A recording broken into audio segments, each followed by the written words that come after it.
Durante más de 4 años, mi yerno me dijo que mi hija estaba haciendo una maestría en Europa. 4 años creyendo que Antonia estaba construyendo su futuro al otro lado del océano. 4 años de llamadas breves, mensajes escasos, excusas perfectamente ensayadas. Hasta que esa mañana en la farmacia, un conductor se acercó de repente y me entregó un paquete.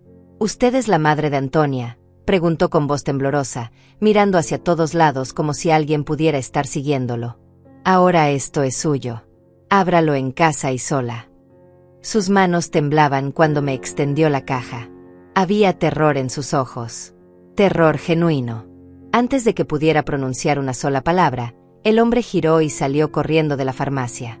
Lo vi subirse a una camioneta blanca y desaparecer entre el tráfico como si huyera de algo. O de alguien. Sostuve ese paquete con el nombre de mi hija escrito en letras irregulares. Mi corazón latía tan fuerte que podía escucharlo en mis oídos. Algo estaba mal. Algo estaba terriblemente mal.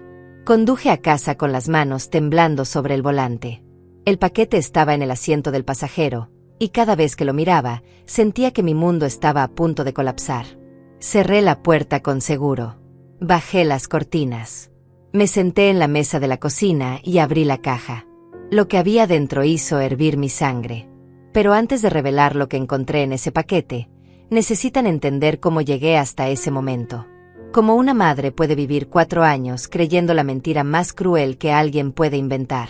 Cómo el hombre en quien más confiaba destruyó a mi familia mientras yo sonreía y le servía café cada domingo. Mi nombre es Dolores. Tengo 60 años.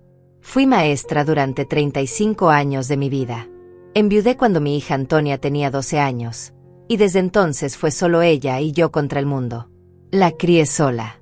La vi convertirse en una mujer brillante, exitosa, hermosa. Antonia heredó el negocio de su padre, una empresa de distribución de materiales de construcción. No éramos millonarias, pero teníamos estabilidad.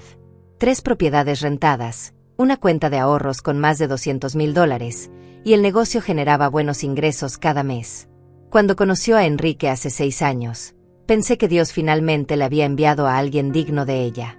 Enrique era todo lo que una madre desea para su hija.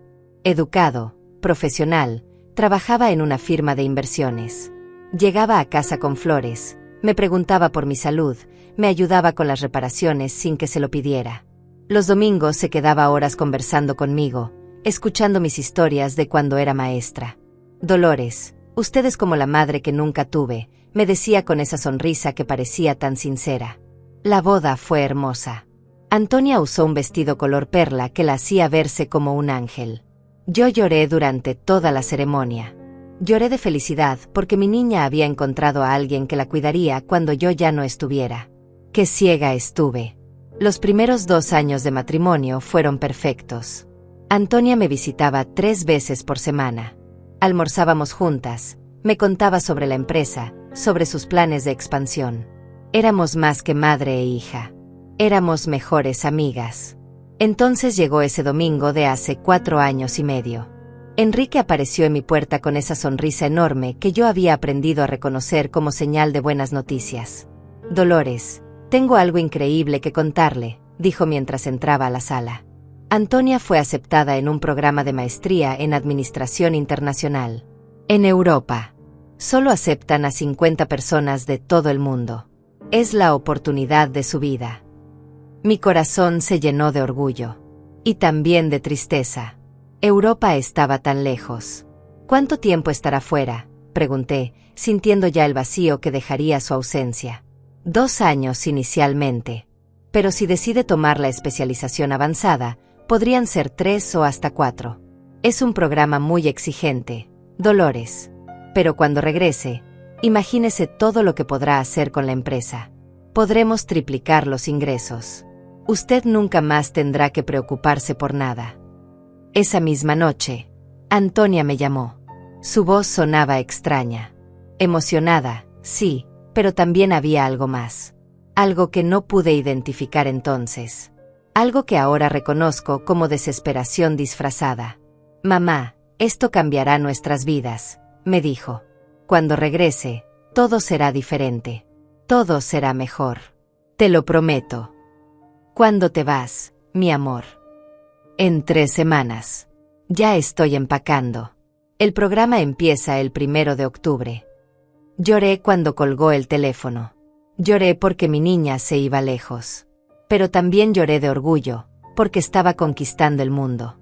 Si hubiera sabido la verdad, habría corrido a buscarla esa misma noche. Las primeras semanas recibí mensajes de texto esporádicos. Fotos de aeropuertos, de calles con arquitectura antigua, de aulas universitarias.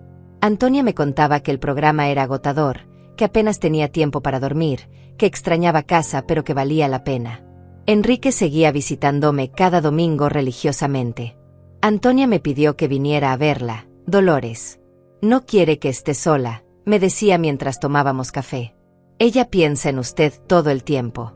Me dice que le cuente cómo está, qué está haciendo, si está comiendo bien. Me mostraba mensajes que supuestamente Antonia le enviaba.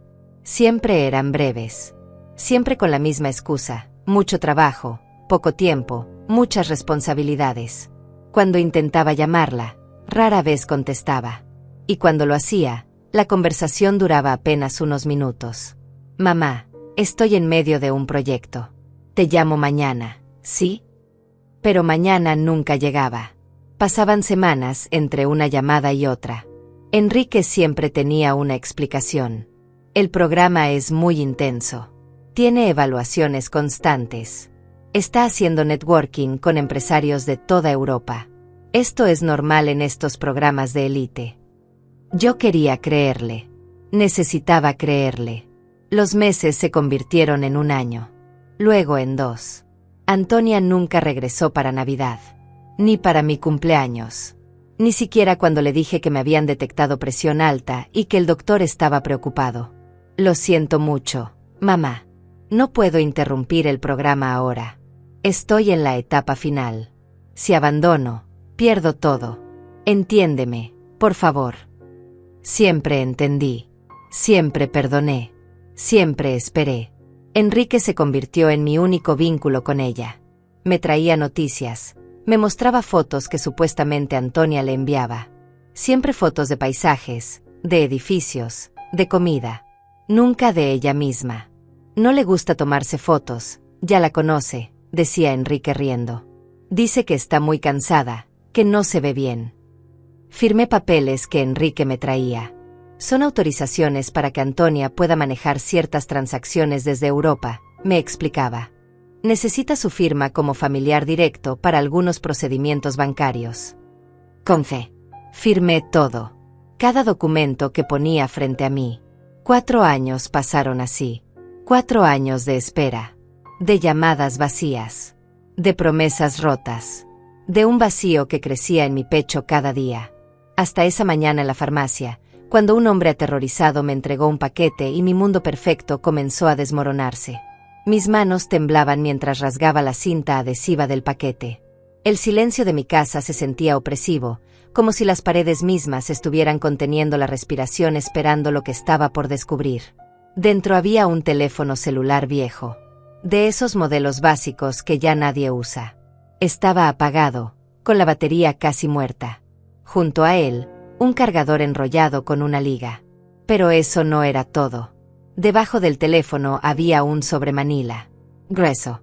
Pesado. Lo abrí con dedos temblorosos. La primera fotografía me robó el aire de los pulmones. Era Antonia. Mi Antonia. Pero no era la mujer que yo recordaba. Estaba sentada en una cama con sábanas blancas, mirando hacia la nada con ojos vacíos. Llevaba puesto algo que parecía ropa de hospital. Su cabello, que siempre había cuidado con tanto esmero, estaba opaco, descuidado. Había perdido peso. Mucho peso. La segunda foto era peor. Antonia de pie junto a una ventana con barrotes. Barrotes. Como los de una prisión. La tercera foto mostraba un pasillo largo con puertas de metal. Luces fluorescentes en el techo. Todo blanco. Todo frío. Todo absolutamente aterrador. Seguí sacando fotos. Cada una era un golpe directo a mi corazón. Mi hija no estaba en Europa. Mi hija estaba encerrada en algún lugar que parecía sacado de una pesadilla. Entonces encontré los documentos. El primero era un certificado de internación. Leí el nombre de la institución: Clínica Reposo del Alma, tratamiento psiquiátrico especializado. Fecha de ingreso: 3 de octubre. Hace 4 años y medio. Exactamente cuando se suponía que había viajado a Europa. Mi visión se nubló. Las lágrimas comenzaron a caer sobre el papel, borrando algunas de las palabras. Seguí leyendo. Diagnóstico: trastorno psicótico agudo con episodios de violencia. Incapacidad para tomar decisiones propias. Riesgo para sí misma y terceros. Responsable legal de la internación: Enrique Maldonado Torres. Médico tratante: Dr. Evaristo Campos. Sentí que el suelo se movía bajo mis pies. Me aferré a la mesa para no caer. Mi hija no estaba enferma. Nunca había estado enferma. Antonia era la persona más cuerda, más equilibrada que conocía. Jamás había mostrado signos de violencia. Jamás había necesitado ayuda psiquiátrica. Esto era imposible. Tenía que ser un error. Una confusión terrible. Pero entonces encontré algo que destruyó cualquier esperanza de que fuera un error. Notas manuscritas. Con la letra de Antonia. Reconocería su caligrafía en cualquier parte. La primera nota decía: Mamá, si estás leyendo esto, significa que Camilo logró llegar a ti. No estoy en Europa. Nunca estuve en Europa.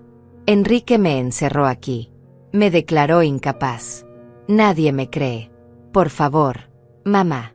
Por favor, ayúdame. La segunda nota estaba escrita con letra más irregular, como si hubiera sido escrita con prisa o con manos temblorosas. Hoy intenté escapar. Me atraparon. El doctor Evaristo aumentó la dosis. No sé cuánto tiempo más podré seguir lúcida. Me están medicando para mantenerme callada. Mamá, necesito que sepas la verdad antes de que me borren completamente. La tercera nota decía: Enrique viene cada semana. Me obliga a grabar mensajes de voz para ti. Me droga antes para que suene tranquila. Si no coopero, me castigan. Me dejan días en aislamiento. Mamá, tienes que creerme. No estoy loca. Él hizo esto por el dinero, por las propiedades, por todo lo que papá nos dejó. Dejé caer las notas sobre la mesa. Mi cuerpo entero temblaba. No podía respirar. No podía pensar. ¿Cuántas veces había hablado con ella por teléfono pensando que sonaba cansada? ¿Cuántas veces Enrique se había sentado en mi sala, sonriendo, mientras mi hija estaba encerrada rogando por ayuda? 4 años. 4 años de tortura. 4 años perdidos. Y yo había firmado papeles. Había confiado. Había creído cada mentira que ese monstruo me había dicho. Conecté el teléfono al cargador con manos que apenas podían sostener el cable. Tardó varios minutos en encender.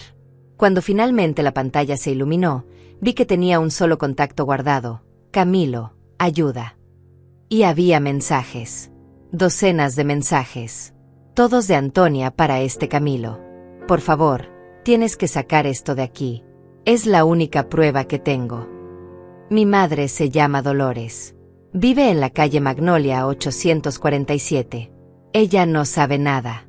Él la ha engañado todo este tiempo. Si me pasa algo, si dejan de verme, prométeme que llevarás esto a mi madre. Es lo único que te pido. Enrique pagó por este teléfono pensando que era para uso interno. No sabe que pude contactar con el exterior. Por favor, no me falles. El último mensaje era de hace 3 días. Ya no puedo esconder el teléfono. Van a encontrarlo. Hoy viene Enrique. Voy a intentar dártelo. Si no vuelves a saber de mí, llévalo a mi madre de todas formas. Por favor, Camilo. Eres mi única esperanza. Me quedé sentada en esa cocina mientras el sol se ocultaba afuera. Las sombras se alargaban sobre las paredes. El reloj marcaba las horas. Pero yo no podía moverme. Toda mi vida había sido una mentira perfectamente orquestada. Las llamadas que recibía de Antonia no eran de Europa. Eran de una celda en alguna clínica psiquiátrica a quién sabe cuántos kilómetros de distancia. Las fotos de paisajes europeos que Enrique me mostraba eran descargadas de internet. Los mensajes de texto esporádicos probablemente los escribía él mismo. Y esas veces que logré hablar con Antonia, Cuando sonaba extraña, distante, cansada, no era porque estuviera ocupada con una maestría. Era porque la habían drogado para que sonara normal, para que no gritara la verdad. Pensé en todos los domingos que Enrique había venido a visitarme, en cómo se sentaba en el sillón de mi sala, bebiendo café, sonriendo, preguntándome por mi salud. Antonia me pidió que cuidara de usted, Dolores. Usted es como mi propia madre. Mentiras. Todo fueron mentiras. Pensé en los papeles que había firmado.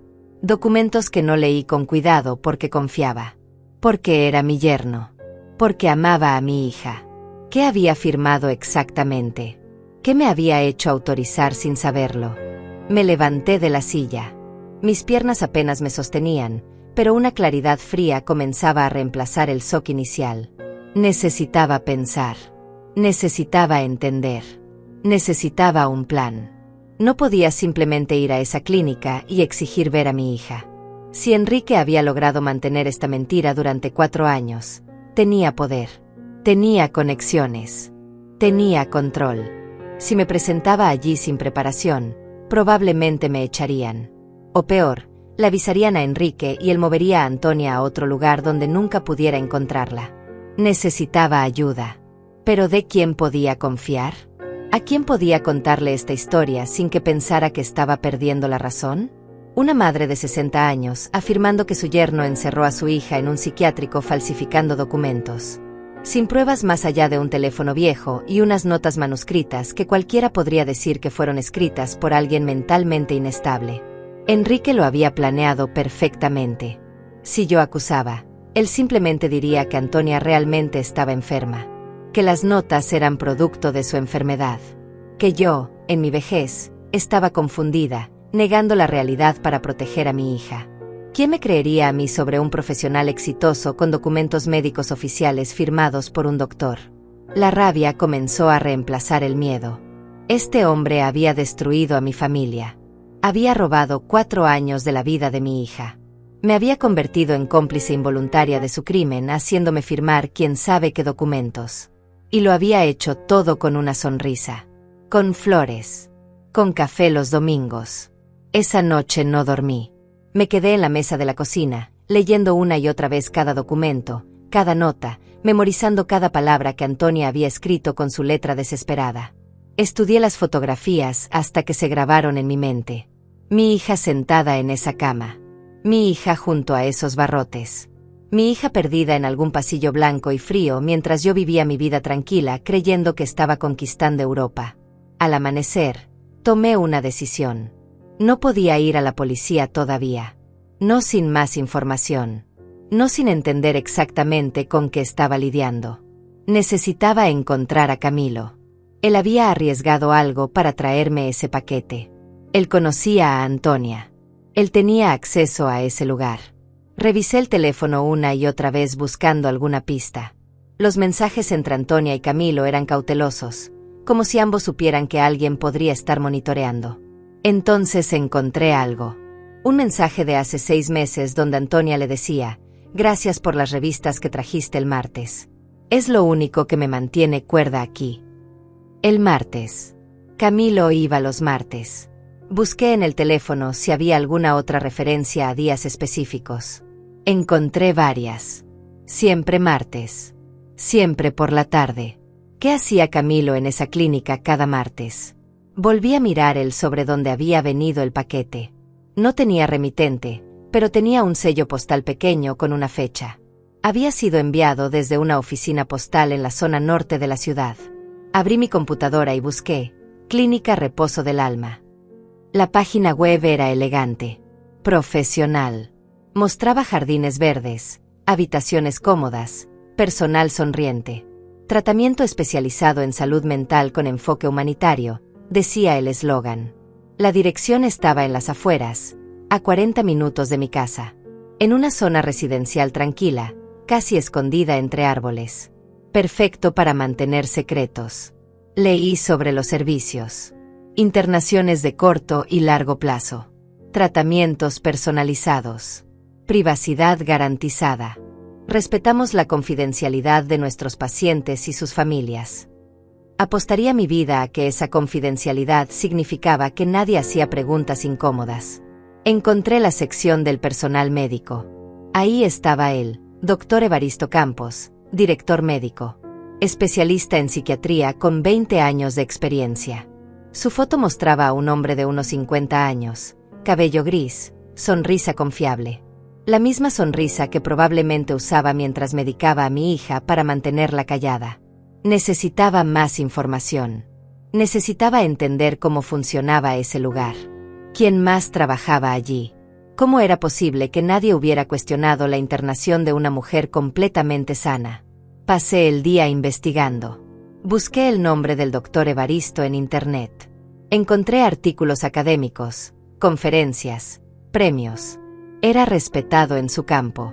Eso lo hacía aún más peligroso. También busqué información sobre internaciones psiquiátricas involuntarias. Lo que encontré me heló la sangre. En nuestro país, un familiar directo puede internar a alguien si presenta documentos médicos que justifiquen que la persona es un peligro para sí misma o para otros. El proceso es sorprendentemente simple si tienes un médico dispuesto a firmar los papeles correctos.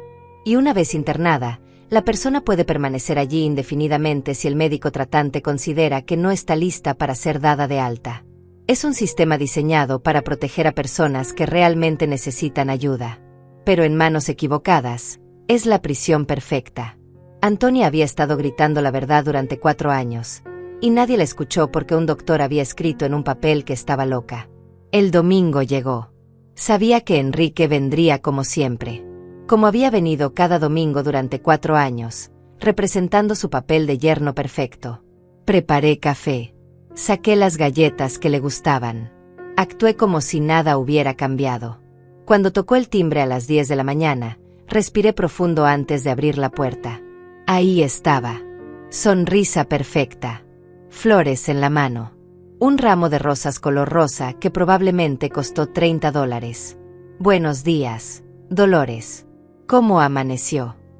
Tuve que usar cada gramo de autocontrol para no abofetearlo allí mismo. Bien, Enrique. Pasa, por favor. Se sentó en su lugar habitual.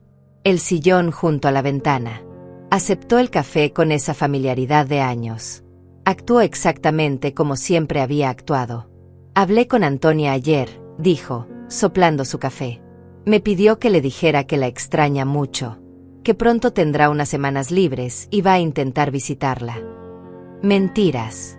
Mentiras tan naturales que si yo no supiera la verdad, habría sonreído y suspirado de alivio. ¿Cómo está?, pregunté, manteniendo mi voz estable. Cansada, como siempre, pero feliz. Está por terminar un proyecto importante. Dice que cuando regrese definitivamente, la empresa va a estar en otro nivel. Lo observé mientras hablaba. La forma en que sostenía la taza. La forma en que sonreía. La forma en que mentía con tanta facilidad que parecía verdad. Este hombre había perfeccionado el arte del engaño. Enrique, dije cuidadosamente, he estado pensando. Tal vez debería visitarla. Hace 4 años que no veo a mi hija. Podría tomar un avión, quedarme unos días, aunque sea verla aunque esté ocupada. Su expresión no cambió, pero vi algo cruzar por sus ojos. Algo frío. Dolores, ya hemos hablado de esto. El programa es muy exigente. Antonia no tiene tiempo para visitas. Además, usted sabe que volar a su edad, con su presión alta. Tengo 60 años, no 80, interrumpí. Y mi presión está controlada. Se inclinó hacia adelante, tomando mi mano con esa calidez falsa que ahora me revolvía el estómago. Lo sé, pero Antonia me haría responsable si le pasa algo. Prefiere que espere hasta que ella regrese. Solo faltan unos meses más. Sea paciente. Unos meses más. ¿Cuántas veces había escuchado esa promesa en 4 años? ¿Y las propiedades?, pregunté, cambiando de tema. Hace tiempo que no me cuentas cómo van los negocios. Todo excelente, respondió inmediatamente. De hecho, vendimos una de las propiedades el año pasado. La de la calle Laureles. ¿Recuerda que le pedí que firmara esos papeles? Conseguimos un precio excelente. El dinero está invertido en el fondo que le mostré. Nunca me mostró ningún fondo. Solo me pidió que firmara. Y la empresa de distribución. Creciendo constantemente. Antonia tomó muy buenas decisiones antes de irse. Ahora yo manejo las operaciones diarias, pero todo bajo su supervisión remota. Más mentiras. Probablemente había vendido todo. Había vaciado las cuentas. Había tomado control completo mientras mi hija estaba encerrada sin poder defenderse. Me alegra saber que todo va bien, dije, forzando una sonrisa. Él se relajó. Pensó que había pasado el momento incómodo.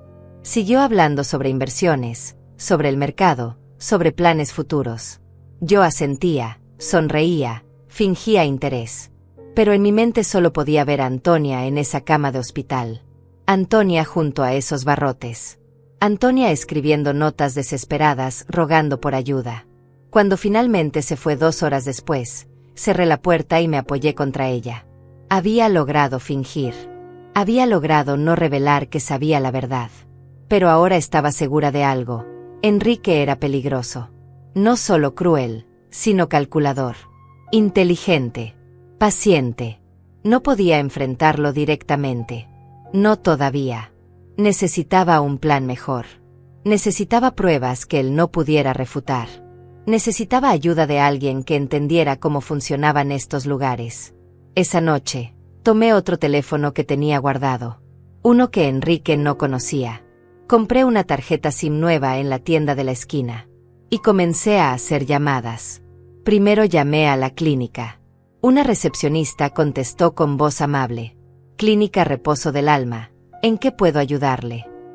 Buenos días, dije, cambiando ligeramente mi voz. Llamo para pedir información sobre internar a un familiar. Por supuesto. ¿Podría darme algunos detalles sobre el caso?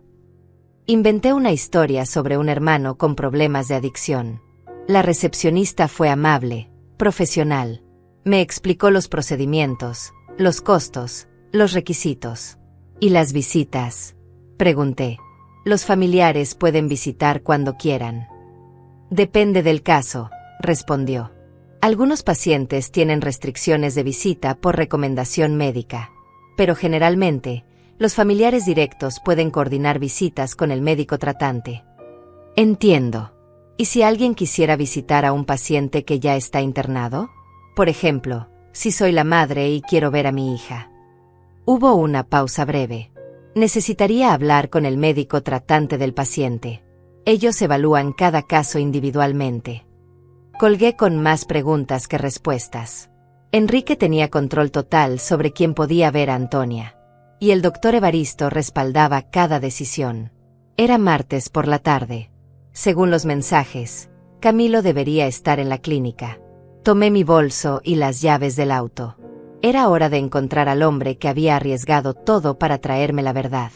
Conduje hacia la clínica Reposo del Alma con el corazón latiendo tan fuerte que podía sentirlo en mi garganta. El camino serpenteaba entre árboles altos que bloqueaban la luz del sol, creando sombras largas sobre el asfalto. 40 minutos después, llegué. El edificio era exactamente como se veía en las fotos de la página web. Moderno, limpio, rodeado de jardines bien cuidados. Desde afuera parecía un hotel de lujo, no una prisión. Pero yo sabía la verdad. Detrás de esas paredes bonitas, mi hija había pasado 4 años de su vida encerrada. Me estacioné al otro lado de la calle, bajo la sombra de un árbol grande. Desde ahí podía ver la entrada principal sin ser demasiado obvia. Eran las 3 de la tarde. Si Camilo venía los martes, debería llegar pronto. Esperé. Cada minuto se sentía como una hora. A las 3:30, una camioneta blanca se detuvo frente a la entrada lateral del edificio. La misma camioneta que había visto alejarse de la farmacia. Un hombre bajó.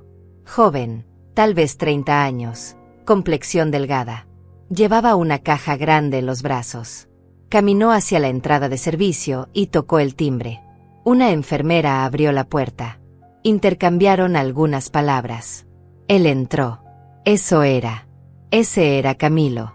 Esperé 15 minutos más, reuniendo el coraje para acercarme. Finalmente, crucé la calle y caminé hacia la entrada lateral. Toqué el timbre. La misma enfermera abrió. Era joven, Tal vez 25 años, con el cabello recogido en una cola. ¿Sí?, preguntó con expresión neutral. Disculpe, dije con mi mejor voz de anciana confundida. Estoy buscando información sobre un paciente. Mi sobrina fue internada aquí hace algunos meses y me gustaría saber cómo visitarla. La enfermera me miró con algo de compasión. Tiene que ir a la entrada principal, señora. Ahí está la recepción. Esta es solo entrada de servicio. Oh, discúlpeme. Es que vi al muchacho entrando y pensé que podía preguntar aquí. No hay problema. De la vuelta por el frente. Asentí y comencé a alejarme, pero entonces la puerta se abrió de nuevo. Era Camilo. Llevaba la caja vacía ahora. Nuestros ojos se encontraron. Vi el reconocimiento instantáneo en su rostro. Y también vi miedo. Caminó rápido hacia su camioneta. Yo lo seguí, apresurando el paso. Camilo, llamé en voz baja. Por favor. Necesito hablar contigo. Él se detuvo, pero no se volteó. Sus hombros estaban tensos. No puedo, dijo sin mirarme. No debía haberle dado ese paquete. Si alguien se entera. Nadie lo sabrá. Por favor. Eres la única persona que puede ayudarme a sacar a mi hija de ahí. Finalmente se volteó. Sus ojos mostraban un conflicto interno profundo. Hay cámaras por todos lados, susurró. No podemos hablar aquí. Entonces dime dónde. Dudó un momento largo. Luego sacó un papel arrugado de su bolsillo y garabateó una dirección. Cafetería La Esperanza. En 1 hora. Venga sola. Me entregó el papel y subió rápidamente a su camioneta. Arrancó sin mirar atrás. La cafetería estaba a 20 minutos de distancia. Llegué temprano y me senté en una mesa al fondo, lejos de las ventanas. Camilo apareció exactamente 1 hora después. Miró alrededor con nerviosismo antes de sentarse frente a mí. Tengo 20 minutos antes de que me echen de menos, dijo inmediatamente. Hago entregas para una empresa de suministros médicos. Esa clínica es uno de mis clientes. ¿Cómo conociste a mi hija? Hace como 2 años empecé a notar a una paciente que siempre estaba mirando por la ventana del segundo piso. Siempre en la misma ventana. Siempre con la misma expresión. No parecía enferma como los otros pacientes. Parecía atrapada. Su voz temblaba ligeramente. Un día estaba haciendo una entrega y ella dejó caer un papel desde la ventana. Era una nota pidiendo ayuda. Decía que no estaba loca, que la habían encerrado injustamente. ¿Y le creíste? No al principio, admitió. Pensé que era parte de su enfermedad. Pero seguía dejando notas. Siempre coherentes. Siempre con detalles específicos.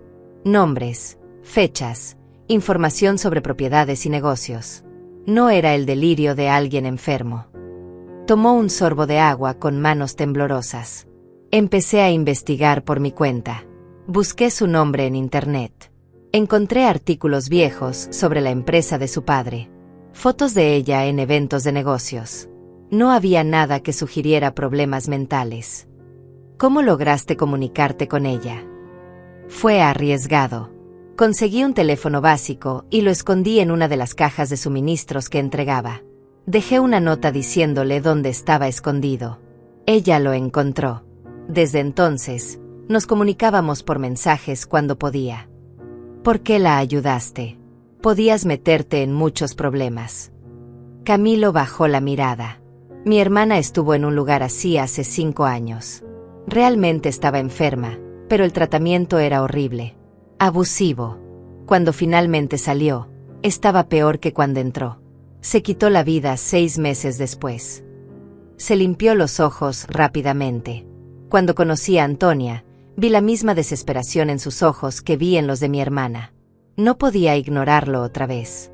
No podía dejar que otro ser humano se perdiera en ese sistema. ¿Qué más sabes sobre su situación? Sé que el esposo la visita cada 2 semanas. Cuando viene, la drogan fuertemente antes. La obligan a grabar mensajes de voz. Si no coopera, la castigan con aislamiento o aumentan la medicación. La rabia volvió a hervir en mi pecho. ¿Y el doctor? ¿El doctor Evaristo? Es el peor de todos, dijo Camilo con disgusto. Él es quien mantiene todo funcionando. Firma los papeles, ajusta las dosis, justifica la internación continua. Y no es solo con Antonia. ¿Qué quieres decir? Hay al menos otras 4 pacientes en situación similar. Mujeres que fueron internadas por familiares que querían controlar su dinero o sus propiedades. El doctor Evaristo tiene un arreglo con ellos. Cobra extra por mantener a las pacientes indefinidamente y no hacer preguntas. Me sentí mareada. Es un negocio, susurré. Un maldito negocio de encerrar personas sanas. Exacto. Y funciona porque nadie cuestiona a un doctor respetado. Si alguna paciente insiste en que no está enferma, simplemente dicen que es parte de su trastorno. Que la negación es un síntoma. Alguien más en la clínica lo sabe. Algunos enfermeros sospechan, pero tienen miedo de hablar. Hace un año, una enfermera llamada Melissa empezó a hacer preguntas sobre los tratamientos de Antonia. La despidieron inmediatamente. Dijeron que había violado protocolos de confidencialidad. El nombre resonó en mi memoria. Melissa. Necesitaba encontrarla. ¿Sabes dónde puedo encontrar a esa enfermera? No tengo su dirección, pero sé que trabajaba en el turno de noche los fines de semana.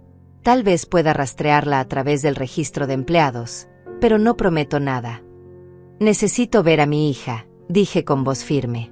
Necesito que sepa que sé la verdad, que no la he abandonado. Camilo negó con la cabeza. Es imposible. No la dejan recibir visitas que no sean del esposo. El doctor Evaristo tiene órdenes estrictas. Si usted se presenta ahí pidiendo verla, le van a decir que no es posible por recomendación médica. Y le van a avisar inmediatamente a Enrique. Entonces, ¿qué puedo hacer? Necesita pruebas más sólidas.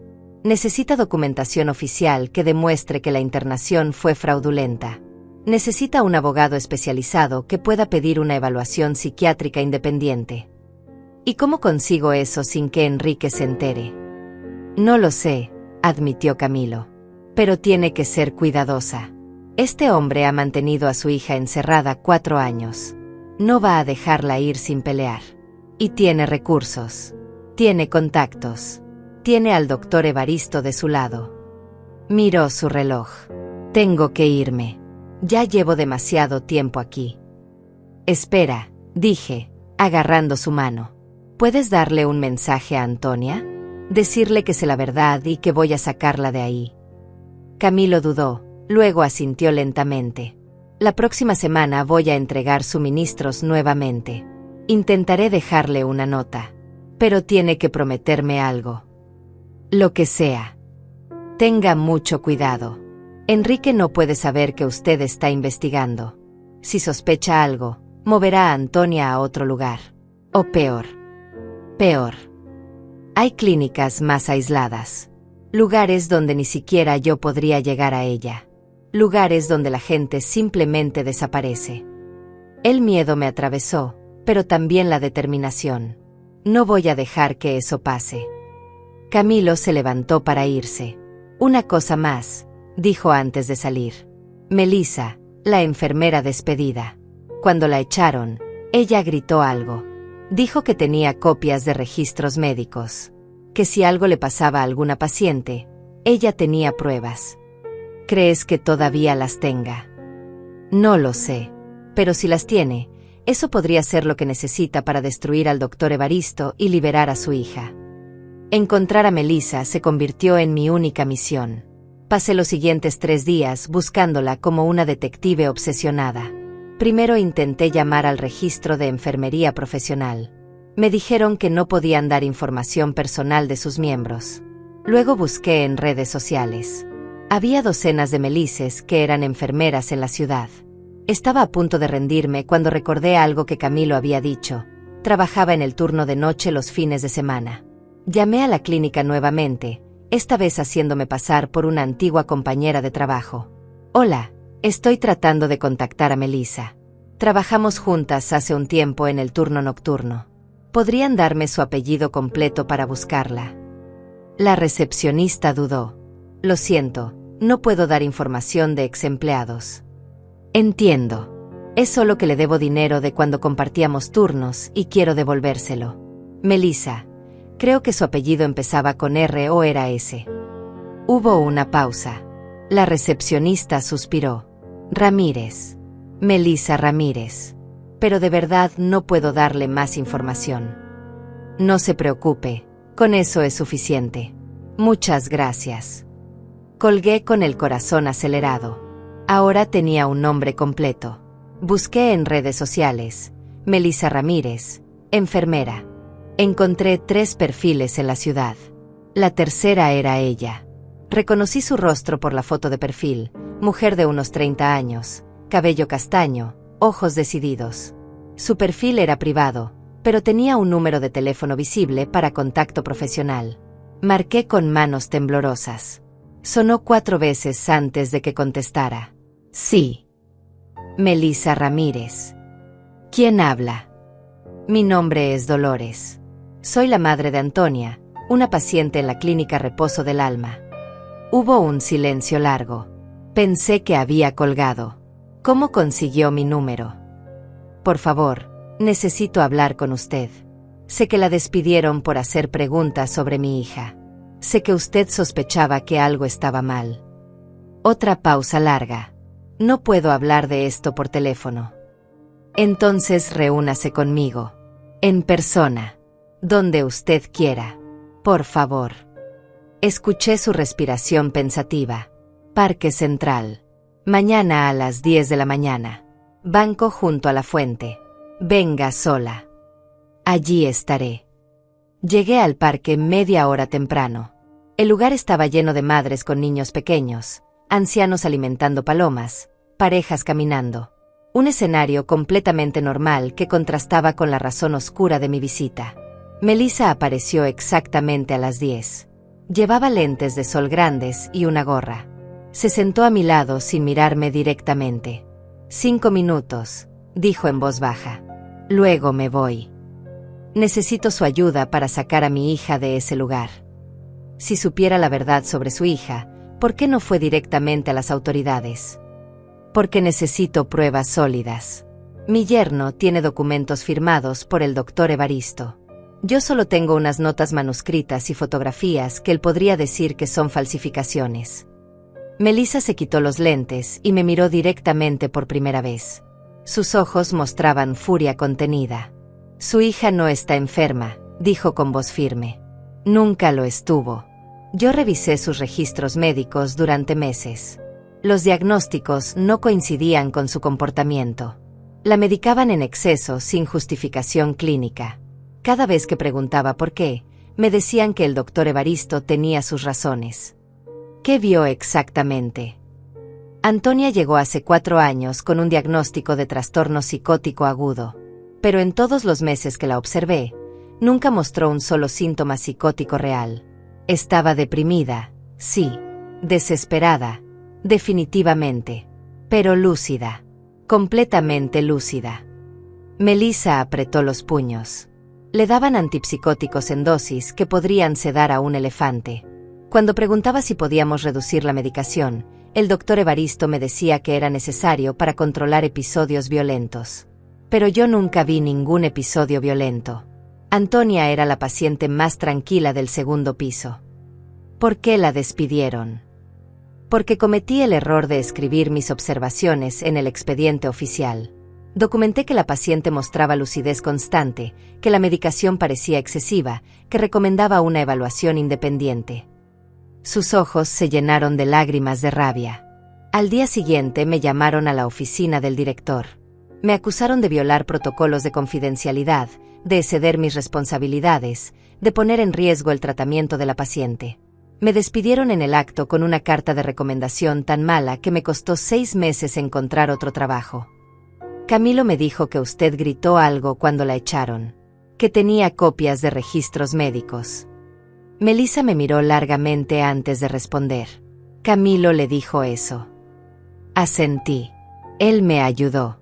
Me trajo el paquete con las pruebas que Antonia logró reunir. La expresión de Melissa se suavizó ligeramente. Camilo es un buen hombre. Arriesgó mucho por su hija. ¿Es cierto? Tiene copias de los registros. Melissa asintió lentamente. Antes de que me echaran, fotocopié todo lo que pude del expediente de Antonia. Y no solo el de ella. También copié expedientes de otras 3 pacientes que estaban en situaciones similares. Mujeres sanas encerradas por familiares que querían su dinero. Mi respiración se aceleró. Eso podría ser suficiente para exponer al doctor Evaristo. Podría, admitió Melissa. Pero también es ilegal. Violé las leyes de confidencialidad médica al copiar esos expedientes. Si los presento, podría enfrentar cargos criminales. Podría perder mi licencia de enfermería para siempre. Pero salvaría vidas. Lo sé. Por eso todavía los conservo. He vivido un año con esa decisión pesando sobre mí. Guardo silencio para protegerme, o hablo y arriesgo todo. Se limpió las lágrimas. Su llamada me dio la respuesta. Ya pasó suficiente tiempo. Ya sufrieron suficiente. Me los dará. Sí, pero con una condición. La que sea. Necesitamos un abogado que sepa exactamente qué hacer con esta información. Alguien especializado en derechos de pacientes psiquiátricos. Alguien que pueda usar las copias sin exponerme completamente. ¿Conoce a alguien así? Melissa sacó una tarjeta de su bolsillo. Eliseo Cordero. Es abogado especializado en casos de internaciones abusivas. Ayudó a una amiga mía hace 2 años a salir de una situación similar. Es bueno. Y no le tiene miedo a doctores poderosos. Tomé la tarjeta. El nombre estaba impreso en letras doradas. Eliseo Cordero, defensor de derechos del paciente. Puedo llamarlo. Ya lo hice. Le conté su caso de forma general. Está dispuesto a reunirse con usted mañana. No pude evitarlo. Abracé a Melissa con fuerza. Ella se tensó al principio, pero luego me devolvió el abrazo. Gracias, susurré. Gracias por no olvidar a mi hija. Nunca podría olvidarla, respondió Melissa con voz quebrada. Cada noche pienso en las mujeres que dejé atrás en ese lugar. En lo impotente que me sentí. Ahora finalmente puedo hacer algo. Nos separamos. Melissa se puso nuevamente los lentes de sol. Tenga cuidado con Enrique, advirtió. Si sospecha que usted está investigando, podría hacer algo drástico. Lo sé. He estado actuando normal. Todavía viene cada domingo y yo finjo que todo está bien. Puede seguir fingiendo. Puedo hacer lo que sea necesario para sacar a mi hija de ese infierno. Melissa asintió con aprobación. Una cosa más. En los expedientes se encontrará algo que va a romperle el corazón. ¿Qué cosa? Antonia intentó suicidarse 2 veces durante el primer año. No porque estuviera loca, sino porque perdió toda esperanza. Porque pensó que nadie vendría a rescatarla. Las lágrimas comenzaron a rodar por mis mejillas. El doctor Evaristo lo documentó como prueba de inestabilidad mental. Lo usó para justificar más medicación, más restricciones. Pero yo leí las notas que los enfermeros escribieron. Antonia les dijo exactamente por qué lo hizo. Dijo que prefería morir antes que pasar el resto de su vida encerrada en una mentira. No pude hablar. El nudo en mi garganta era demasiado grande. Por eso tiene que sacarla pronto, continuó Melissa. No sé cuánto más pueda resistir. 4 años es mucho tiempo. Demasiado tiempo. Se levantó del banco. Mañana a las 2 de la tarde. La oficina del abogado Eliseo. La dirección está en la tarjeta. Llevaré todos los expedientes. Allí estaré. Melissa comenzó a alejarse, pero se detuvo y se volteó una última vez. Dolores, cuando finalmente vea a su hija, no se sorprenda si al principio no la reconoce. 4 años de medicación forzada, de aislamiento, de vivir en constante desesperanza, cambian a una persona. Pero sigue siendo mi Antonia. Sí, dijo Melissa con una sonrisa triste. En el fondo, sigue siendo ella. Solo necesita que alguien la recuerde quién es. La oficina del abogado Eliseo Cordero estaba en un edificio antiguo del centro. Subí 3 pisos por escaleras que crujían bajo mis pies. El pasillo olía a madera vieja y café recalentado. La puerta tenía una placa simple: Eliseo Cordero, abogado. Toqué y una voz grave me dijo que pasara. El hombre detrás del escritorio tenía unos 45 años, cabello completamente gris, y ojos que habían visto demasiado sufrimiento. Se levantó para saludarme con un apretón de manos firme. Señora Dolores, adelante. Melissa llegará en cualquier momento. Me senté en una silla frente a su escritorio. Las paredes estaban cubiertas de diplomas, certificados y fotografías de personas sonrientes abrazando a Eliseo. Personas que probablemente había ayudado a recuperar sus vidas. Melissa me contó lo básico de su caso, dijo Eliseo, juntando las manos sobre el escritorio. Su hija internada fraudulentamente hace 4 años. Esposo que tomó control de sus bienes. Doctor corrupto que mantiene la farsa. Es correcto. Completamente correcto. Tiene pruebas. Saqué el sobre con las fotografías y las notas de Antonia. Se las entregué. Eliseo las examinó en silencio. Su expresión se volvió más seria con cada imagen, con cada nota manuscrita. Esto es bueno, dijo finalmente. Pero no es suficiente para forzar una liberación inmediata. Un juez podría argumentar que las notas fueron escritas durante un episodio, que las fotos solo muestran una paciente en tratamiento. Por eso estoy aquí. Necesito más. En ese momento tocaron la puerta. Melissa entró con una mochila grande colgando de su hombro. Disculpen el retraso, dijo, cerrando la puerta detrás de ella. Puso la mochila sobre el escritorio y sacó una carpeta gruesa llena de documentos. Aquí está todo. 4 años de expedientes médicos de Antonia. Y los expedientes completos de otras 3 pacientes en situaciones similares. Eliseo tomó la carpeta con cuidado, como si sostuviera algo sagrado. Comenzó a revisar los documentos, sus ojos moviéndose rápidamente sobre cada página. Pasaron varios minutos en silencio. Solo se escuchaba el sonido de las páginas al voltearse. Finalmente, Eliseo dejó escapar un silbido bajo. Esto es oro, dijo. Puro oro legal. Aquí hay suficiente evidencia para no solo liberar a su hija, sino para destruir la licencia del doctor Evaristo y cerrar esa clínica. ¿Qué encontró? Inconsistencias masivas. El diagnóstico inicial de trastorno psicótico no coincide con ninguna de las observaciones diarias de las enfermeras. Las dosis de medicación son absurdamente altas sin justificación médica. Hay reportes de lucidez constante que contradicen el diagnóstico.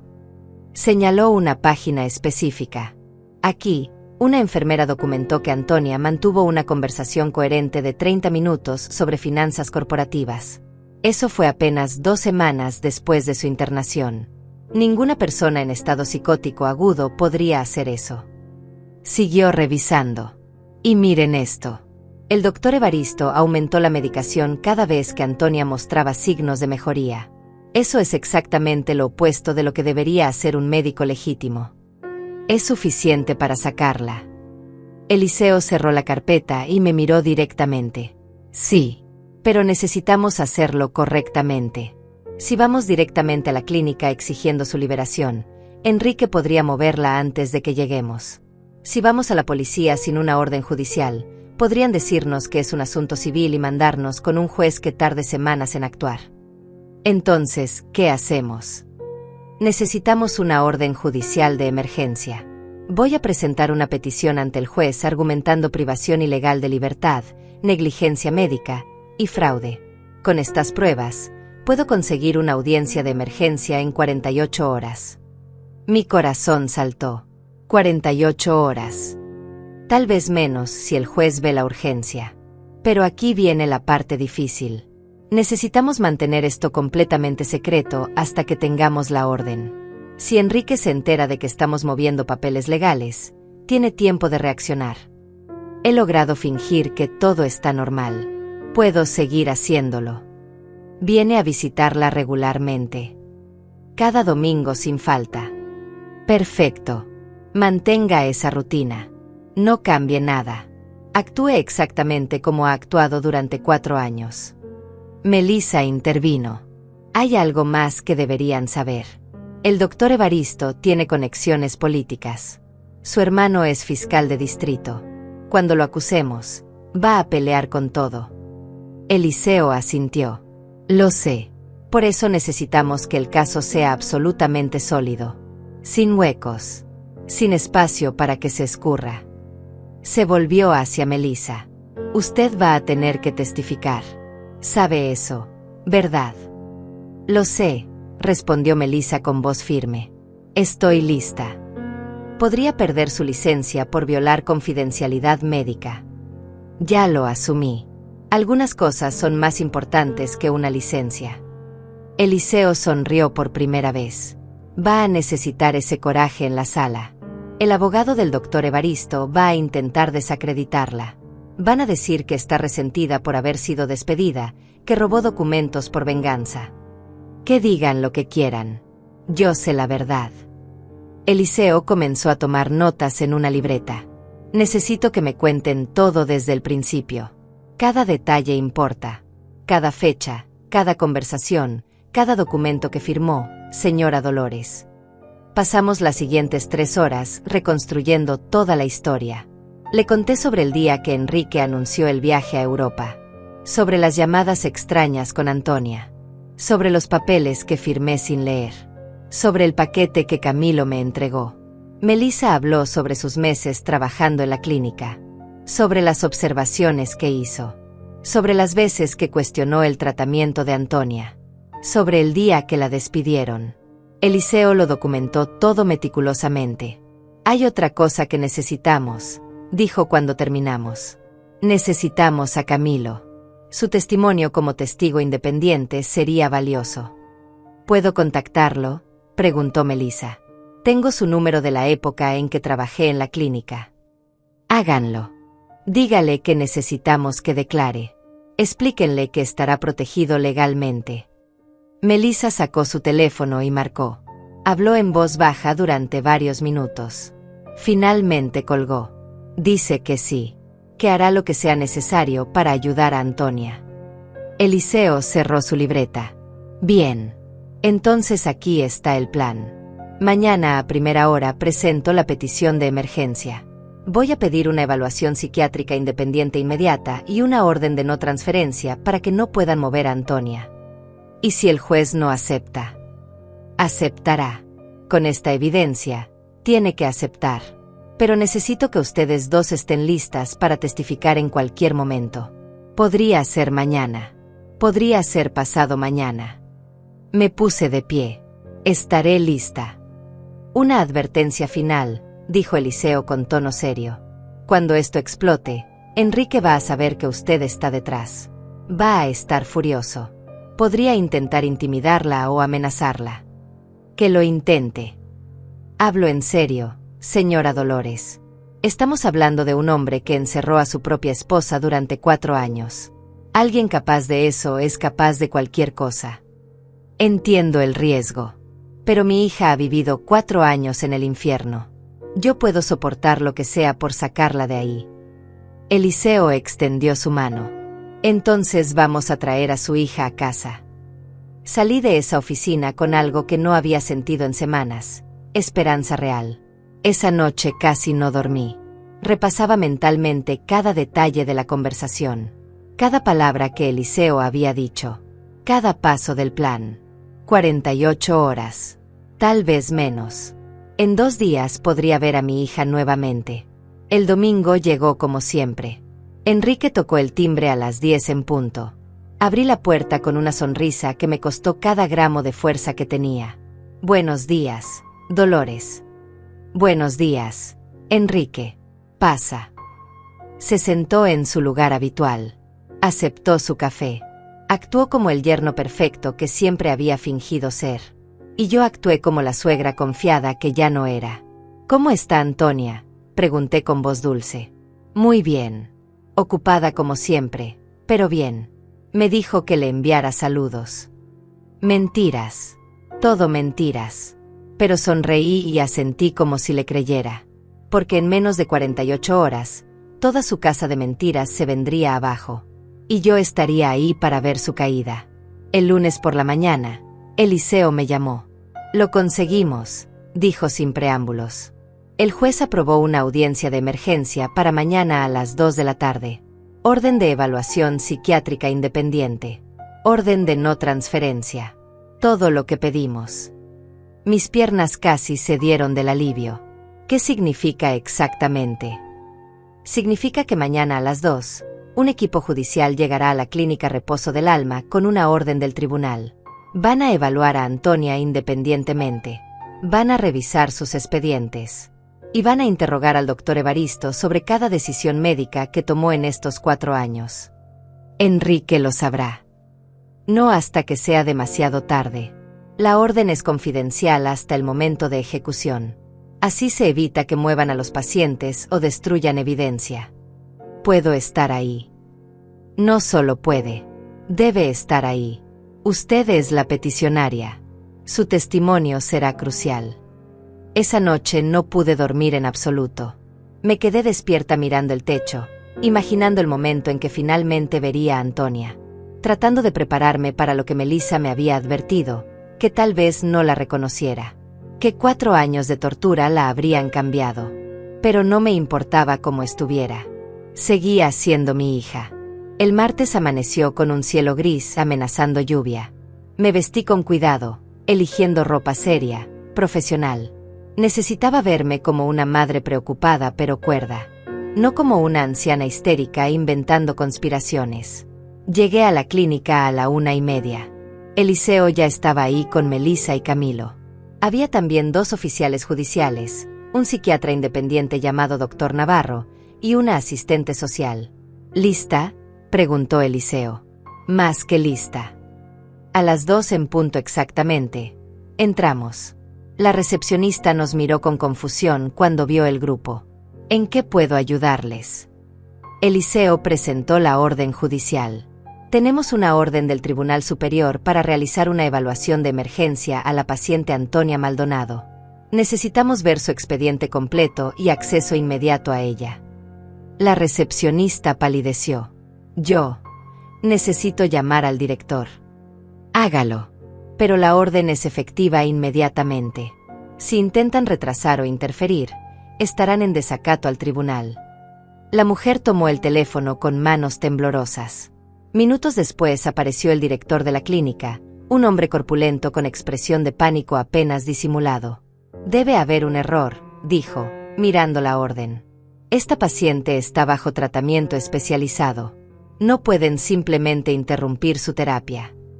No estamos interrumpiendo nada, respondió Eliseo con voz calmada pero firme. Estamos ejecutando una orden judicial. ¿Dónde está el doctor Evaristo? Él no está disponible en este momento. Entonces búsquelo. Tiene 10 minutos antes de que consideremos esto obstrucción a la justicia. El director hizo otra llamada, esta vez más urgente. Mientras esperábamos, uno de los oficiales judiciales se acercó a mí. Señora, ¿está preparada para ver a su hija? A veces estas situaciones pueden ser emocionalmente difíciles. He esperado 4 años para este momento. Estoy preparada para lo que sea. El doctor Evaristo apareció 15 minutos después. Cuando me vio, algo cruzó por su rostro. Sorpresa. Luego cálculo. Luego una calma forzada. Señora Dolores, ¿qué está haciendo aquí? Vine a ver a mi hija. Algo que debería haber podido hacer hace 4 años. Su sonrisa profesional no titubeó. Me temo que hay un malentendido. Antonia está bajo mi cuidado por razones médicas muy serias. No puede recibir visitas sin supervisión apropiada. Eliseo intervino. Doctor Evaristo, tenemos una orden judicial. Su opinión sobre las visitas ya no es relevante. Llévenos con la paciente ahora. El doctor miró la orden. Sus ojos se movieron rápidamente sobre las palabras. Vi el momento exacto en que comprendió la gravedad de la situación. Esto es irregular. Necesito contactar a mi abogado. Hágalo después. Primero, cumpla la orden. El doctor Evaristo apretó la mandíbula pero asintió. Síganme. Subimos al 2º piso. Mi corazón latía tan fuerte que podía escucharlo en mis oídos. Cada paso por ese pasillo me acercaba más a mi hija. Nos detuvimos frente a una puerta con el número 207. El doctor Evaristo tocó antes de abrir. Antonia, tienes visita. Y entonces la vi. Mi niña. Mi Antonia. Estaba sentada en una silla junto a la ventana con barrotes. La misma ventana de las fotografías. Llevaba ropa gris de hospital. Su cabello había perdido brillo. Estaba pálida, demacrada, como si la vida misma hubiera sido drenada de ella. Pero cuando me vio, sus ojos se abrieron enormes. Mamá. Su voz era apenas un susurro, como si no pudiera creer lo que estaba viendo. Corrí hacia ella. La abracé con tanta fuerza que probablemente le hice daño. Pero no me importó. Estoy aquí, mi amor. Estoy aquí. Ya sé todo. Vine a sacarte. Antonia comenzó a temblar. Luego a llorar. Un llanto profundo, desesperado, de 4 años de dolor contenido. Pensé que nunca vendrías, sollozó contra mi hombro. Pensé que me habías abandonado, que le creíste a él. Nunca, mi amor. Nunca. Él me engañó. Pero ahora sé la verdad. Y voy a arreglar esto. El doctor Evaristo intentó intervenir. Señora Dolores, necesito pedirle que se calme. Está alterando a la paciente. Me giré hacia él con una furia que ni yo sabía que tenía. ¿Alterando a la paciente? Usted la ha tenido drogada y encerrada durante 4 años. No me hable sobre alterarla. El doctor Navarro, el psiquiatra independiente, se acercó. Antonia, mi nombre es doctor Navarro. Soy un psiquiatra que fue asignado por el tribunal para evaluarte. ¿Estás dispuesta a hablar conmigo? Antonia se limpió las lágrimas y asintió. Sí, por favor. Quiero que alguien finalmente me escuche. Durante la siguiente hora, el doctor Navarro habló con Antonia mientras el resto esperábamos afuera. El doctor Evaristo caminaba de un lado a otro, haciendo llamadas susurradas a su abogado. Melissa se acercó y puso una mano en mi hombro. Se ve mejor de lo que esperaba, dijo en voz baja. Todavía hay luz en sus ojos. No la quebraron completamente. Camilo estaba apoyado contra la pared, con los brazos cruzados. Cuando nuestras miradas se encontraron, asintió ligeramente. Su expresión decía, lo logramos. Finalmente, el doctor Navarro salió de la habitación. Su expresión era grave. Necesito hablar con todos los presentes, dijo. Nos reunimos en una pequeña sala de conferencias.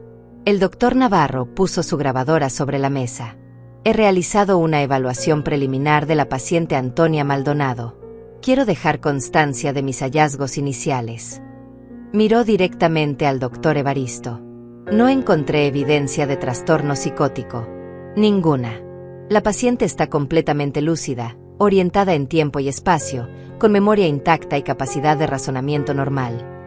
Eso es imposible, interrumpió el doctor Evaristo. Esta paciente ha mostrado episodios violentos, delirios persistentes. Revisé su expediente, continuó el doctor Navarro fríamente. Los supuestos episodios violentos no están documentados adecuadamente. No hay reportes de enfermería que los corroboren. Los delirios que usted describe no coinciden con las observaciones diarias del personal. Sacó una carpeta.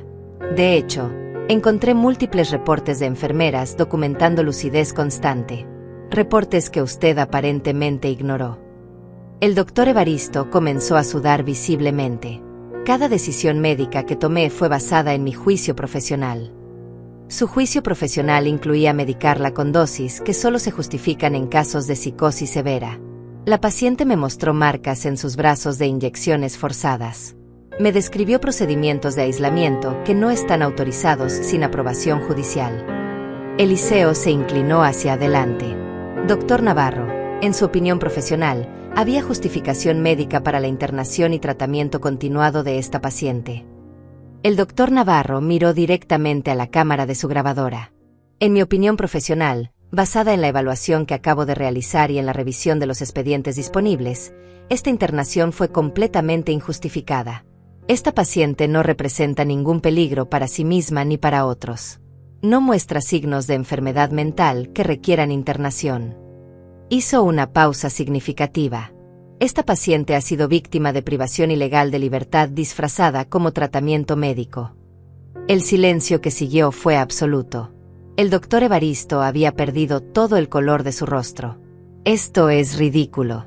Estoy siendo juzgado por un colega que pasó 1 hora con la paciente mientras yo la he tratado durante 4 años. Exactamente, dijo Eliseo. 4 años. 4 años de mantener internada a una mujer sana. Vamos a descubrir exactamente por qué. La audiencia formal se realizó al día siguiente en el tribunal. La sala estaba llena. Además de nosotros, había periodistas que habían olfateado la historia, otros abogados observando el caso, y familias de otras pacientes que Melissa había mencionado. Antonia estaba sentada junto a mí. Había pasado la noche en un hospital regular bajo observación médica, no como paciente psiquiátrica, sino como víctima que necesitaba evaluación después de años de medicación innecesaria. Seguía pálida, seguía delgada, pero había algo diferente en sus ojos. Esperanza. El juez Hernández entró. Era un hombre mayor, de unos 65 años, con reputación de ser estricto pero justo. Este tribunal está en sesión. Caso número 4512. Dolores Ramírez contra Clínica Reposo del Alma y otros. Eliseo se puso de pie.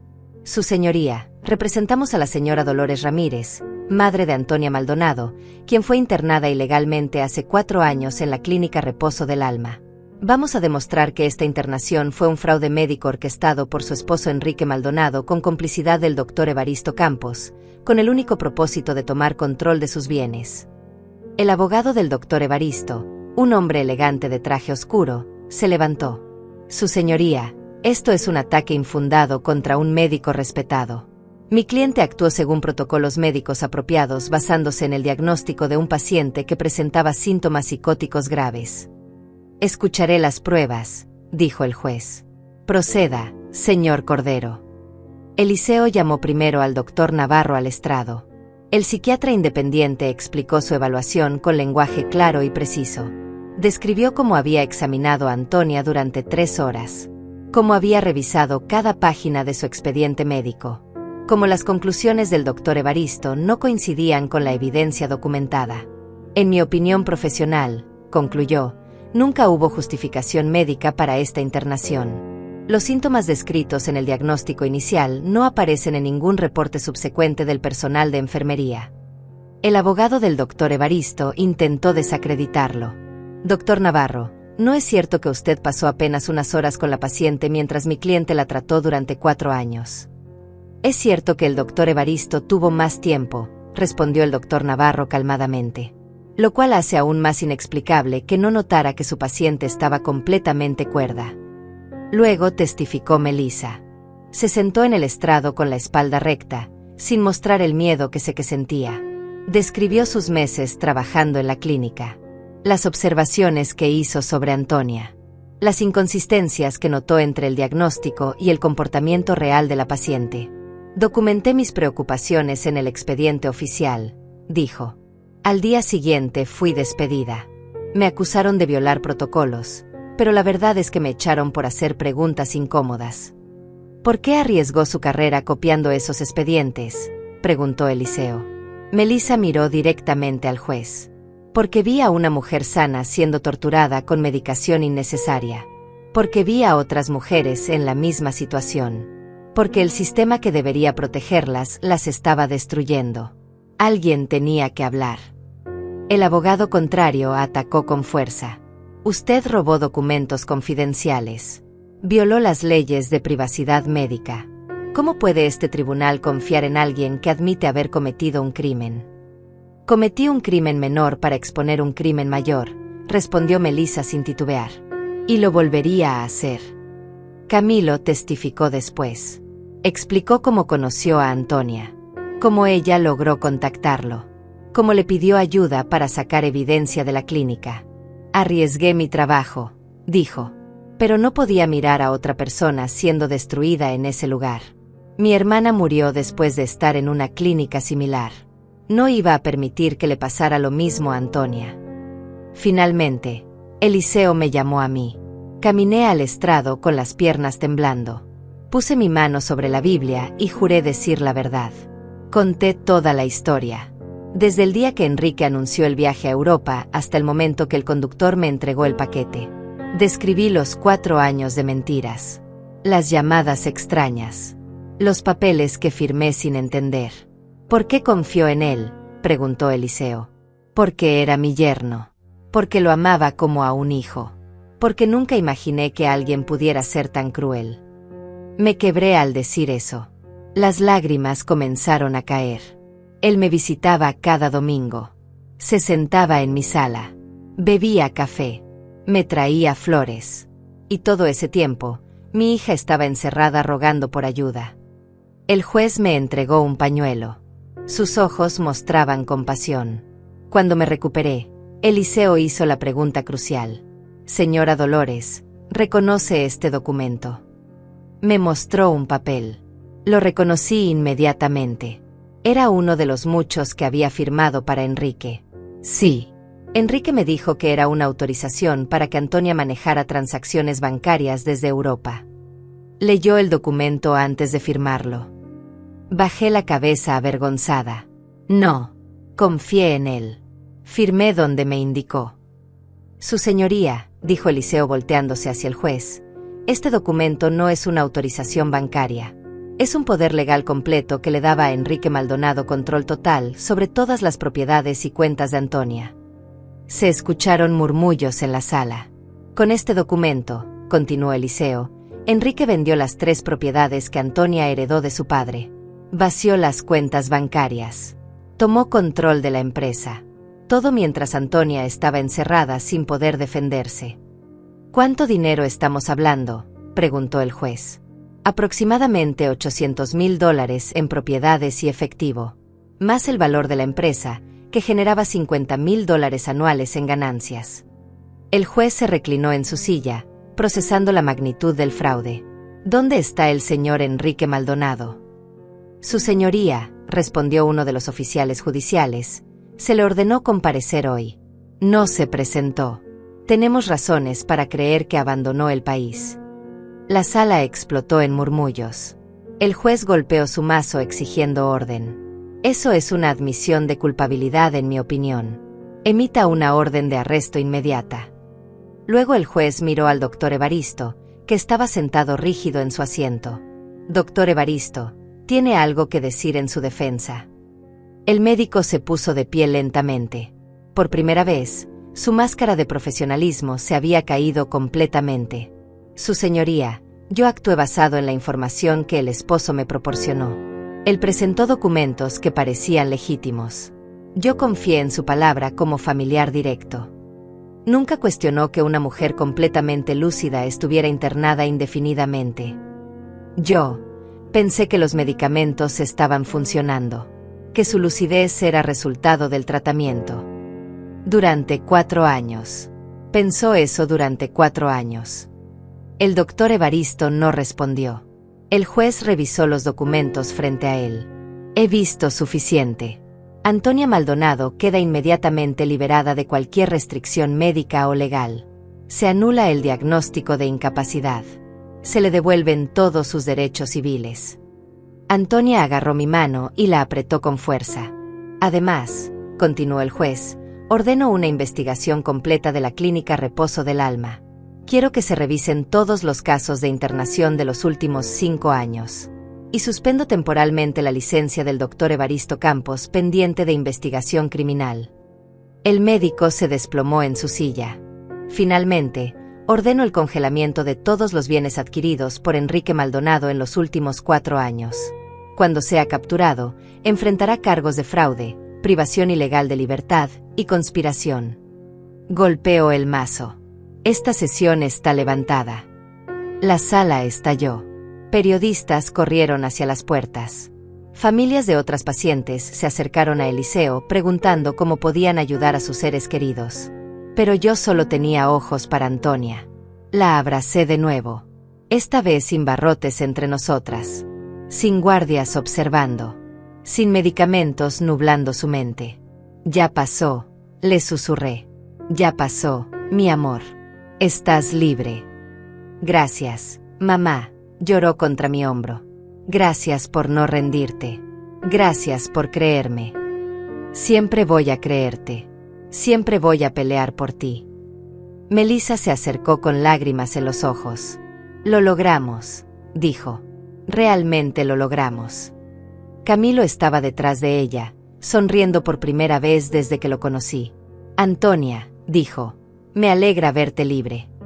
Mi hija lo miró y sonrió débilmente. Nunca olvidaré lo que hiciste por mí. Arriesgaste todo. Valió la pena. Salimos del tribunal bajo un cielo que finalmente se había despejado. El sol brillaba después de días de gris. Antonia levantó el rostro hacia la luz, cerrando los ojos. Había olvidado cómo se sentía, susurró. Libertad real. 6 meses después, Antonia y yo estábamos sentadas en el balcón de nuestro nuevo apartamento. Era más pequeño que la casa donde la había criado, pero era nuestro. Un lugar sin recuerdos oscuros. Un lugar para empezar de nuevo. Antonia había recuperado peso. Su cabello brillaba nuevamente. Todavía tenía pesadillas algunas noches, despertándose gritando que estaba de vuelta en esa habitación con barrotes. Pero cada día era un poco mejor. Cada semana la luz regresaba más a sus ojos. ¿Cómo te sientes hoy?, pregunté, pasándole una taza de té. Mejor, respondió con una sonrisa pequeña pero genuina. La terapia está ayudando. La doctora dice que estoy progresando bien. Había comenzado terapia real con una psicóloga especializada en trauma. No para curar una enfermedad mental que nunca tuvo, sino para sanar las heridas de 4 años de tortura psicológica. ¿Supiste algo de Enrique?, preguntó con voz cuidadosa. Lo capturaron en Costa Rica hace 3 semanas. Lo están extraditando. El juicio comienza en 2 meses. Antonia asintió en silencio. Sabía que ese día llegaría. El día en que tendría que enfrentarlo en una sala de tribunal y contar su historia frente a todos. Estaré a tu lado, le dije, tomando su mano. Cada segundo. Lo sé, mamá. El doctor Evaristo ya había sido condenado. 6 años de prisión por negligencia médica grave, fraude y conspiración. Su licencia fue revocada permanentemente. Nunca volvería a ejercer medicina. La clínica Reposo del Alma fue cerrada. Durante la investigación, encontraron 7 casos más como el de Antonia. 7 mujeres que habían sido internadas fraudulentamente por familiares que querían su dinero. Todas fueron liberadas. Todas estaban reconstruyendo sus vidas. Melissa no perdió su licencia. El tribunal reconoció que había actuado en defensa de pacientes vulnerables. Ahora trabajaba en una organización sin fines de lucro que investigaba abusos en instituciones psiquiátricas. Su valentía había inspirado a otros trabajadores de la salud a denunciar irregularidades. Camilo seguía haciendo entregas médicas, pero ahora también daba charlas sobre cómo reconocer señales de internaciones abusivas. Visitaba a Antonia cada mes. Se habían convertido en buenos amigos unidos por la experiencia compartida. ¿Sabes qué es lo más extraño?, dijo Antonia de repente. ¿Qué? Que todavía lo amé. Durante mucho tiempo, incluso encerrada, una parte de mí quería creer que Enrique tenía razones. Que tal vez realmente pensaba que estaba enferma. Que me amaba a su manera distorsionada. Hizo una pausa, mirando el horizonte. Pero ya no. Ahora entiendo que nunca me amó. Solo amaba lo que yo representaba. Dinero. Propiedades. Control. Eso no dice nada sobre ti, le dije firmemente. Dice todo sobre él. Recuperamos casi todo el dinero. Las propiedades ya se habían vendido, pero congelaron las cuentas bancarias de Enrique antes de que pudiera mover todo. $800,000 menos lo que había gastado en 4 años manteniendo su farsa. Antonia usó parte del dinero para crear una fundación. Voces Olvidadas se llamaba. Ayudaba a personas que habían sido víctimas de internaciones psiquiátricas abusivas. Proporcionaba asesoría legal gratuita, evaluaciones médicas independientes y apoyo psicológico. Recibimos 42 casos este mes, me contó. 42 personas que estaban pasando por lo mismo que yo. Y ahora podemos ayudarlas. Su voz se llenó de emoción. Si algo bueno salió de esto, es que ahora puedo asegurarme de que nadie más sufra en silencio. Eliseo se había convertido en el director legal de la fundación. Trabajaba casi sin cobrar, impulsado por la misma pasión por la justicia que lo había llevado a tomar nuestro caso. Una tarde, Antonia y yo fuimos a visitar el lugar donde había estado encerrada. El edificio estaba abandonado ahora, con un letrero enorme que decía clausurado por orden judicial. Nos quedamos paradas frente a la entrada durante varios minutos. ¿Quieres entrar?, pregunté. Antonia negó con la cabeza. No necesito entrar para cerrar este capítulo. Ya está cerrado. Ese lugar ya no tiene poder sobre mí. Se volteó para mirarme. ¿Sabes qué es lo que más me ayudó a sobrevivir esos 4 años? ¿Qué? Saber que tú estabas ahí afuera. Incluso cuando pensaba que nunca vendrías, que nunca sabrías la verdad, me aferraba a los recuerdos de ti. A cómo me criaste sola después de que papá murió. A tu fuerza. A tu amor. Las lágrimas rodaron por mis mejillas. Esa fuerza me la diste tú, le dije. Tú eres la razón por la que nunca me rendí cuando descubrí la verdad. Porque una madre pelea por su hija. Siempre. Regresamos al auto y nos alejamos de ese lugar para siempre. Esa noche, mientras preparaba la cena, reflexioné sobre todo lo que habíamos perdido y todo lo que habíamos ganado. Perdimos 4 años. Perdimos la inocencia. Perdimos la capacidad de confiar fácilmente. Pero ganamos algo más valioso. Ganamos la verdad. Ganamos justicia. Ganamos la certeza de que incluso en los momentos más oscuros, el amor y la persistencia pueden vencer al mal. Antonia entró a la cocina y me abrazó por detrás. Te amo, mamá. Yo también te amo, mi niña. Más de lo que las palabras pueden expresar. Cenamos juntas, hablando sobre planes futuros. Antonia quería volver a estudiar, esta vez algo relacionado con derechos humanos. Quería convertir su dolor en propósito. El mundo está lleno de personas como Enrique, dijo. Personas que usan el sistema para lastimar a otros. Pero también está lleno de personas como Melissa, como Camilo, como Eliseo. Personas que arriesgan todo para hacer lo correcto. ¿Y tú?, pregunté. ¿En qué categoría te pones? Sonrió. Yo soy una sobreviviente que se convirtió en luchadora. Y eso es suficiente. Antes de dormir esa noche, escribí en mi diario algo que quería recordar siempre. Confiamos en la gente equivocada. Creemos que el amor nos protege de la maldad, pero a veces la maldad usa el disfraz del amor.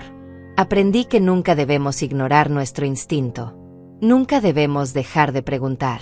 Y nunca debemos aceptar el silencio como respuesta. Esto le pasó a mi hija. Pero está pasando ahora mismo a alguien más. Hay personas encerradas en lugares que parecen hospitales, pero son prisiones.